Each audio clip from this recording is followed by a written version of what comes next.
Olá, gente. Esse vídeo é o último da série, então, sobre teorias em ética normativa. O que a gente vai fazer nesse vídeo é duas coisas. Primeiro, vamos revisar aquelas teorias que a gente viu rapidamente, e nós faremos isso de uma maneira específica, que é uma maneira que pretende acrescentar algo na maneira como vocês podem encarar essas teorias. Então, isso será feito mediante tentativas de aplicar essas teorias a casos que podem acontecer em situações aí da vida cotidiana de cada um de nós. Antes de passar ao vídeo, então recomendo, como sempre, que vocês tenham um caderno em mãos, façam anotações, pausem o vídeo quando for necessário, assistam novamente os trechos que vocês acham mais difíceis, anotem as dúvidas para a gente discutir nos encontros então posteriores. O que a gente faz então com as teorias éticas? A gente acabou de ver várias teorias, tá? 4 teorias éticas, na chamada ética normativa, e para que servem, afinal de contas, essas teorias? O que a gente pode fazer com elas? Então, existem basicamente duas coisas que a gente costuma fazer com essas teorias.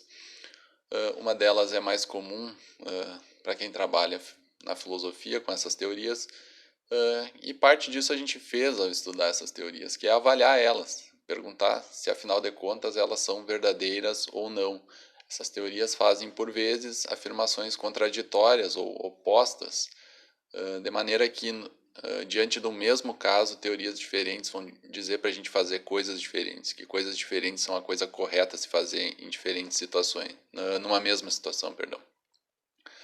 Então a discussão aqui pode ser o seguinte: como é que a gente faz para saber qual dessas teorias está correta, afinal de contas? Porque eventualmente elas nos dirão coisas diferentes para se fazer numa mesma situação, e qual dessas teorias então deve ser seguida? Esse é o trabalho tipicamente filosófico. A gente faz isso avaliando os argumentos que tem para serem oferecidos a favor de cada uma dessas teorias, e também as críticas que elas podem receber. Não é isso que a gente vai fazer agora. A gente já viu algumas objeções quando a gente estudou cada uma das teorias.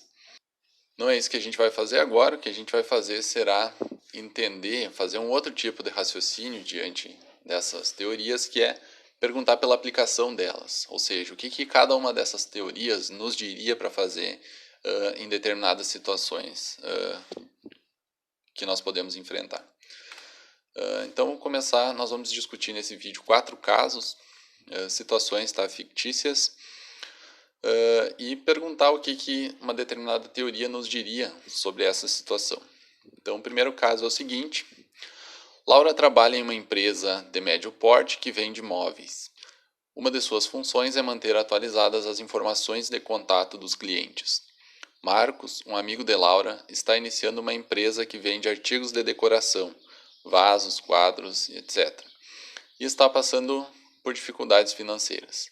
Laura gostaria muito de ajudar o amigo. Ok. Diante desse caso, então, nós temos essa situação, Laura e seu amigo Marcos, e a pergunta é a seguinte: seria eticamente aceitável que Laura fornecesse as informações de um grupo de clientes da loja em que trabalha para que Marcos possa oferecer-lhes seus produtos? Tá? Essa é a pergunta, então. O que seria correto para Laura fazer nessa situação? Ela tem um amigo, ela se importa com a vida desse amigo, o amigo está passando dificuldades, e a maneira como ela trabalha, aquilo que ela faz em seu trabalho, lhe dá acesso a informações que poderiam ajudar Marcos a encontrar um grupo de pessoas potencialmente interessadas nos seus serviços, nos produtos que ele vende. Será que Laura, então, deveria fornecer essas informações a Marcos para que ele pudesse oferecer seus produtos aos clientes? Então, a tarefa aqui, então, que nós vamos fazer é perguntar o que a ética de Immanuel Kant, tá? A ética kantiana, nos diria sobre essa decisão que Laura pode tomar nessa situação.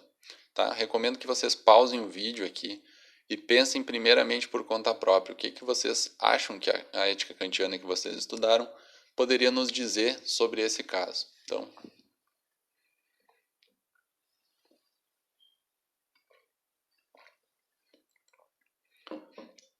ok, continuamos aqui então. Primeiro vamos notar alguns detalhes aqui da ética kantiana. Lembram que é essa ética que trabalha com o conceito de imperativo categórico. A ideia é que a base da ética, aquilo que torna uma ação correta ou não, é ela estar em acordo com o imperativo categórico e, mais do que isso, ter como única motivação o fato, a preocupação em seguir o imperativo categórico e fazer o que é certo, fazer aquilo que é o nosso dever ético. Então, quais seriam as questões aqui que nós teríamos que fazer a partir da teoria ética kantiana? A primeira formulação, as primeiras que a gente viu sobre o imperativo categórico, dizem respeito a perguntar se uma ação ou se o valor ou se a regra que nós seguimos, o princípio ético que nós seguimos numa determinada ação, se ele é universalizável. Mas existe uma terceira lá, se não me engano, na ordem que a gente apresentou, a formulação do imperativo categórico, que é a fórmula da humanidade. E essa é a fórmula que é mais relevante aqui nessa situação. Tá? Isso aqui não é como um problema de matemática, tá? Em que frequentemente vai ter um procedimento correto e vocês devem segui-lo estritamente. Aqui há margens, tá? Para interpretações diferentes. O que eu estou fazendo aqui vai ser fazer uma interpretação desse caso. Uma teoria diferente poderia fazer uma interpretação diferente. E mesmo com uma mesma teoria, nós poderíamos salientar aspectos diferentes da situação. O que eu estou oferecendo aqui para vocês é uma alternativa, tá? Que me parece a mais promissora nesse caso.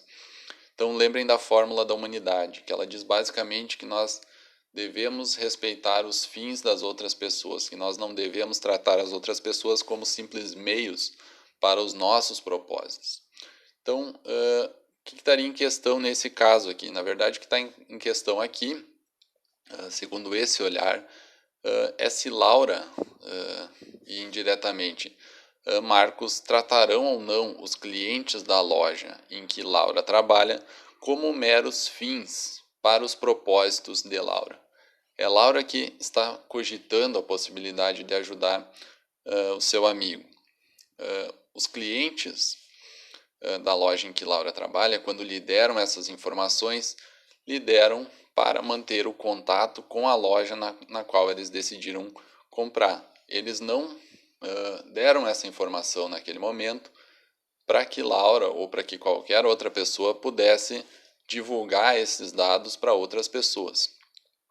Então, se Laura decide fornecer essa informação ao seu amigo, ela estaria violando, de alguma maneira, tratando os clientes da loja em que ela trabalha como meros meios para a sua finalidade, que é ajudar o amigo. Essa finalidade, esse objetivo de ajudar Marcos não necessariamente é o objetivo dos amigos, dos demais clientes da loja. Então, essa é a pergunta-chave aqui. Então, olhando assim, certo? Seria incorreto que Laura distribuísse essa informação, fornecesse essa informação a Marcos, visto que os clientes, cuja informação estará sendo divulgada, não permitiram, não deram essa informação a Laura com essa finalidade. Qual seria uma possível situação aqui, uma possível solução aqui? Digamos que Laura quisesse ainda assim, tivesse motivada, tá, a encontrar uma maneira eticamente aceitável de ajudar o seu amigo. Então, uma alternativa aqui poderia ser entrar em contato com os clientes da sua loja e perguntar a eles se eles aceitariam terem as suas informações fornecidas a essa outra loja que estaria interessada em oferecer produtos diferentes, mas relacionados no mesmo setor. Então, nesse caso, do ponto de vista ético, o que Laura estaria fazendo? Ela estaria pedindo o consentimento dos clientes da sua loja para receberem essa informação de uma outra loja. Então, se ela conseguisse fazer isso, se eles aceitassem, então ela não estaria mais tratando esses clientes como meros meios para o seu fim, ela estaria respeitando os objetivos dessas pessoas também. Então, se os objetivos dessas pessoas também incluem receber essa informação, pode ser que eles considerem essa informação, as ofertas da empresa Demarcos, relevantes para elas. Então, Laura não estaria mais tratando essas pessoas como apenas meios para a sua finalidade, estaria também respeitando a finalidade que esses clientes têm. Ok? Caso número 2. Aqui agora nós trabalharemos com uma cidade fictícia, tá? Anayu. Em Anayu, uma cidade fictícia, há um rio cuja fauna está se deteriorando em ritmo acelerado. Muitas famílias têm sua renda obtida principalmente a partir da pesca no rio. Pensando em evitar o completo colapso da vida no rio, os vereadores passam a considerar um projeto de lei que proibiria a pesca no rio pelo período de 2 anos. Tá? Essa é a situação. E a pergunta, então, é se a proibição da pesca neste rio seria eticamente aceitável. Tá? Essa é a nossa pergunta. E nesse caso, tá, nós faremos a análise a partir da teoria ética consequencialista. Novamente, recomendo que vocês pausem o vídeo um pouquinho, pensem, com base na teoria que vocês estudaram já, o que vocês acham que essa teoria poderia dizer, o que poderia ser dito a partir dessa teoria sobre esse caso. Recomendo aqui uma pausa novamente.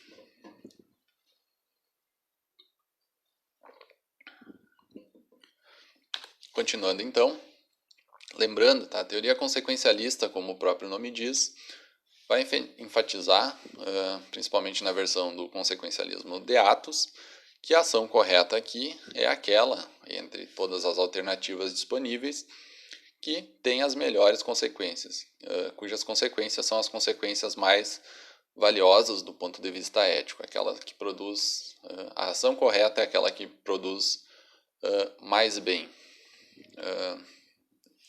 Lembrando, tá, que é sempre uma questão em aberto aqui, quais são os bens, quais são os valores éticos relevantes a serem promovidos. Pode ser que haja desacordo entre uma teoria consequencialista e outra sobre o que exatamente, quais são os bens que estão em discussão. Tá? Então, a questão relevante aqui para analisar esse caso, essa decisão dos vereadores é qual é a ação que tem as melhores consequências. Eles podem aprovar essa lei, eles podem não aprovar essa lei. Mas, além disso, podem haver outras ações que ainda não foram descritas e que também estão disponíveis nessa situação.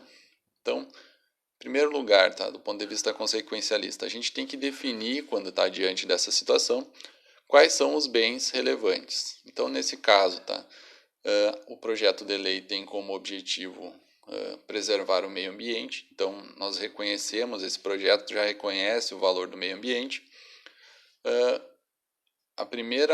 Primeiro aspecto potencialmente negativo dessa decisão dos vereadores de aprovar a proibição da pesca seria o impacto que isso teria na qualidade de vida das famílias que dependem, então, da atividade de pesca no rio. Então, essas famílias teriam um dano para a maneira como elas organizam a sua vida, tá? Sua vida financeira em especial. E esse seria, então, um dos aspectos negativos, tá? Uma das consequências negativas dessa ação. Então, seria aqui começa a aparecer o aspecto que torna essa ação, tende a tornar essa ação incorreta do ponto de vista ético. Então, para a gente conseguir que uma política desse tipo se torne uma opção eticamente viável, ela precisaria enfrentar esse impacto negativo nas famílias. Tá? Um outro aspecto aqui eticamente saliente, tá, poderia ser a qualidade de vida das gerações futuras. Tá? Se a pesca continua agora, eventualmente, as gerações que virão depois encontrarão esse rio seriamente deteriorado. Isso poderia ter, então, problemas, porque essas vidas futuras não terão disponível o rio para extraírem dele o seu sustento e, eventualmente, para outros problemas. Tá? Então, aqui é só uma lista inicial. Tá? A gente poderia tentar mapear em mais detalhes, tá? Mais elementos, mais pontos positivos e negativos que essa ação, essa política poderia ter. Qual seria, então, uma das opções diante dessa situação? O que a gente poderia fazer se a gente então tivesse nessa situação. Uma opção aqui então seria procurar alternativas que buscam minimizar os aspectos negativos que nós já descrevemos e que potencializam os aspectos positivos. Então, algumas alternativas que poderiam ser consideradas. Tá? Uma delas, então, tornar a atividade da pesca sustentável. Em vez de proibir por 2 anos a pesca, poderia haver uma tentativa, então, de tornar essa atividade de pesca sustentável. Poderia haver algum projeto, então, ou alguma... tornar essa pesca uma atividade que não contribua, que não continue impactando negativamente o rio. Então, se isso pode ser feito, eventualmente nós teríamos um benefício aqui, porque conseguiria conciliar os dois elementos, tá, os dois valores éticos em questão, preservar o rio e preservar a qualidade de vida das famílias. Então, como isso poderia ser feito? Eventualmente, tá, um programa de educação ambiental, um curso para as pessoas que trabalham com o rio, criar uma certificação e criar uma fiscalização maior, tá, para que não haja pesca, aqueles aspectos da pesca que fossem mais nocivos, por exemplo, viabilizar a reprodução dos peixes, fazer com que determinadas espécies que são as mais que estão em risco maior não fossem pescadas por um momento, mas que as outras pudessem continuar sendo pescadas e assim por diante, ou tomar medidas, tá, que favorecessem aí a vida no rio e assim por diante, tá? Não tomem isso aqui, tá, muito a sério do ponto de vista biológico, tá? O nosso uma pessoa especialista nessa área certamente poderia nos dizer com correção aqui o que pode ser viável para preservar a fauna de um rio, tá? Mas do ponto de vista ético, tá, nós podemos pensar nesse tipo de alternativa para considerar então os impactos positivos e negativos que uma política, tá, de proibição da pesca poderia ter e como evitar esses aspectos negativos. Uma outra alternativa, tá? Então poderia insistir na proibição, tá? Aparece aqui embaixo. Insistir na proibição, mas garantir uma fonte de renda para os pescadores. Então, o principal impacto negativo da política seria que os pescadores perderiam sua fonte de renda e a vida das suas famílias teriam uma redução na sua qualidade. Como que a gente pode evitar isso? Eventualmente, a gente pode, então, garantir uma fonte de renda alternativa para os pescadores. Tá? Então, poderia empregar, por exemplo, esses pescadores em atividades, em ações que visam restabelecer a qualidade da vida no rio. Ações, por exemplo, tá? Limpeza do rio, combater a poluição, atividades esportivas, eventualmente, tá? Passeios no rio e assim por diante. Então, substituir a atividade de pesca no rio por uma outra atividade, mas que ainda assim preservasse, então, o emprego, a renda dessas pessoas. Então, essa seria uma maneira de preservar, garantir aquele fim que é visado com essa política, mas, ao mesmo tempo, minimizar os efeitos negativos que a política de proibição teria. Uma outra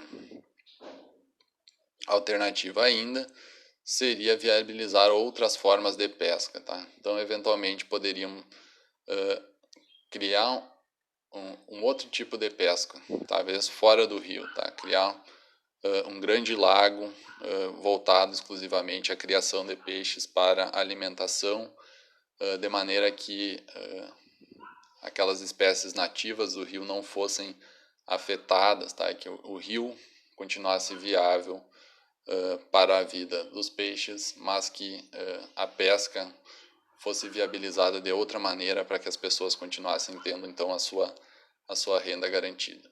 Então, essas seriam algumas alternativas aqui, tá, pessoal? Que nós poderíamos trazer à discussão a partir dessa teoria consequencialista.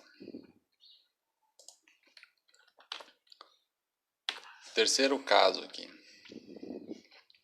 Lucas faz parte de um grupo de amigos. Eles reúnem-se regularmente na praça da cidade, Um dia, Lucas percebeu que várias vezes ele discordou das opiniões ou atitudes de seu grupo de amigos, mas ficou com receio de se expressar. Ele notou também que seus amigos não aparentavam ter receios em expressar as suas opiniões, mesmo discordando dos demais. Tá? O que seria adequado, então, que Lucas fizesse nessa situação, e a gente vai analisar isso aqui brevemente do ponto de vista da ética das virtudes, a ética de Aristóteles. Pausem o vídeo se vocês quiserem pensar por conta própria. E agora continuamos. Qual é a tendência, então? O que lembram da ética das virtudes, tá? Então a gente tem a ideia de um caráter e a ideia da virtude como uma tendência a atingir o meio termo entre dois extremos, que são ou o excesso ou a falta, e que são viciosos. Nesse caso, então, Lucas poderia examinar qual é a sua tendência natural, tentar reconhecer o que é isso que ele tende a fazer, o que ele faz regularmente. Então, aqui, nesse caso, a gente poderia ver que ele tem uma dificuldade em discordar das opiniões ou atitudes do grupo, um receio de expressar a sua opinião. Tá? Isso aqui a gente poderia entender como um medo, tá? Um medo da reação negativa do grupo, de se achar que poderá ser excluído ou perder a amizade em função de não concordar com algo que o grupo faça ou algumas opiniões que o grupo tenha. Então, quais seriam as alternativas aqui? Ele poderia gradualmente, então, habituar-se, criar o hábito. É assim que a virtude é alcançada na teoria aristotélica, a expressar as opiniões, diminuindo o excesso de medo e adquirindo gradualmente coragem. Então, essa seria a sugestão aqui, a partir da ética aristotélica. O que é necessário, então, numa situação como essa é o desenvolvimento, a partir do hábito, de traços virtuosos de caráter. Isso se aplica a outros tipos de ação também, a outros tipos de emoções, como o medo, e sempre, então, a ideia de que há uma quantidade, uma maneira correta,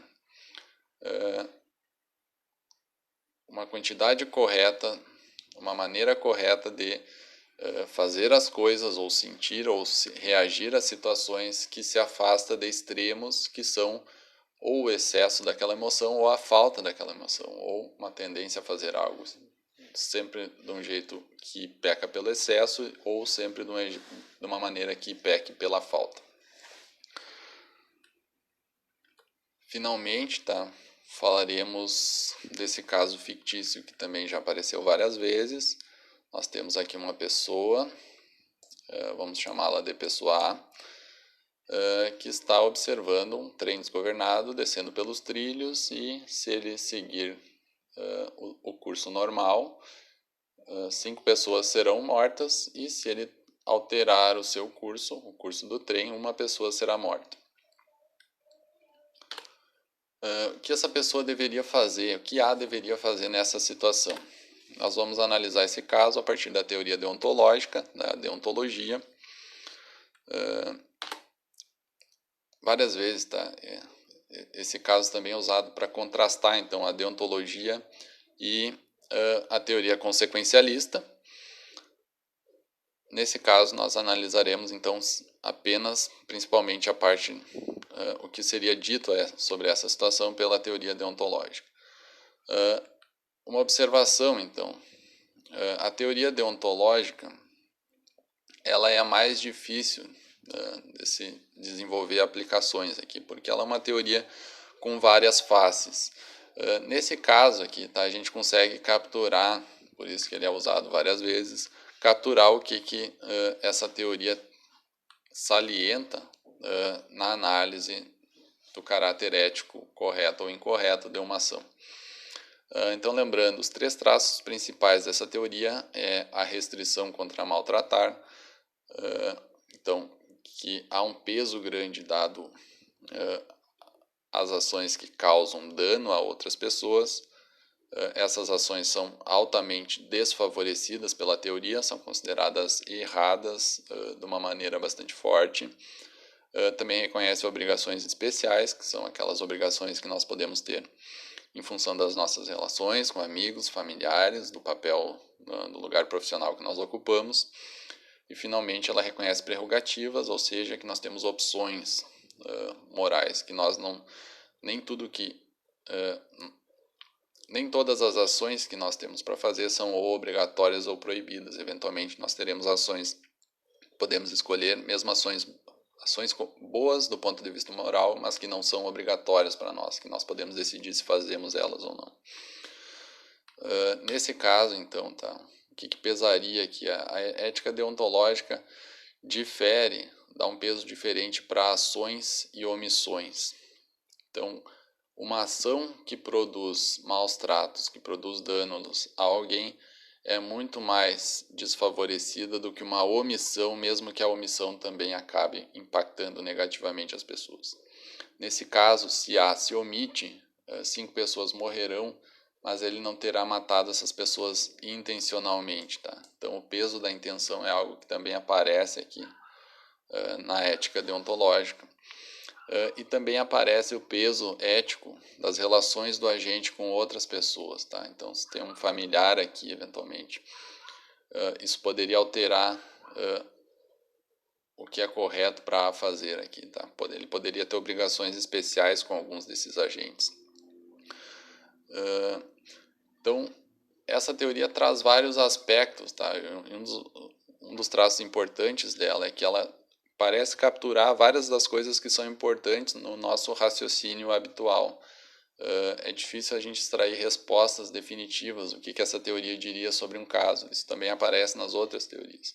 Mas ela salienta, então, alguns conceitos aqui que são relevantes para que a gente pense, tá? A diferença entre ações que produzem intencionalmente um determinado mal e ações em que esse mal, por exemplo, pode não ser intencional, certo? Às vezes ele pode ser um subproduto da ação.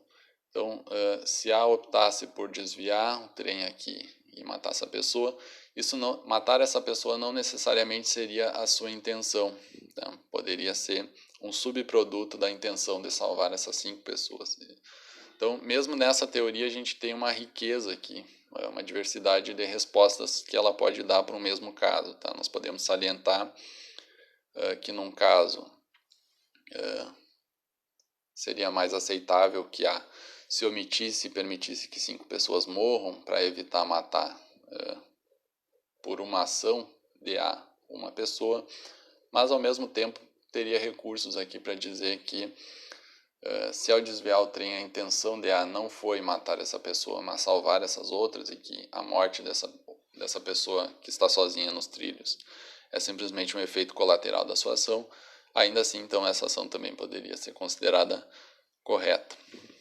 E no aspecto das relações do agente, ela também adiciona, coloca a possibilidade de que, do ponto de vista ético, eventualmente as obrigações de uma pessoa possam ser diferente das obrigações de outra pessoa. Então, isso porque a vida de cada uma delas cria relações, está situada em papéis que são diferentes de uma pessoa para outra. Como conclusão, então, nessa série de vídeos, tá, a gente viu 4 teorias éticas: a ética deontológica, a ética consequencialista, a ética kantiana e a ética aristotélica das virtudes. A principal questão de fundo aí nessas teorias é o que torna uma ação correta ou incorreta, ou ainda, como aparece em maior destaque na teoria das virtudes, o que torna uma vida boa, uma vida eticamente valiosa. Nós vimos várias respostas e o que eu espero é que vocês tenham ampliado então o repertório conceitual para capturar aspectos que podem ser levados em conta quando nós queremos avaliar se uma ação é correta ou incorreta, se a vida de um agente está se desenvolvendo de uma maneira eticamente boa ou não. Essas teorias por vezes se contradizem, isso faz parte da maneira como a gente lida com questões desse tipo, é natural que isso aconteça, mas ao mesmo tempo, tá, esse processo de discussão e de contraste de teorias nos permite identificar quais são as questões mais críticas em cada uma dessas situações. Ou pelo menos é isso que eu espero, tá, que vocês tenham conseguido capturar, saber o que são os traços relevantes a se analisar numa determinada situação e entender onde aparecerão as tensões mais naturais, quais serão as divergências que poderão vir à tona quando a gente se depara com situações em que tem que fazer uma decisão. Eu espero então que essa sequência de conteúdos tenha sido proveitosa para vocês. E então, até mais.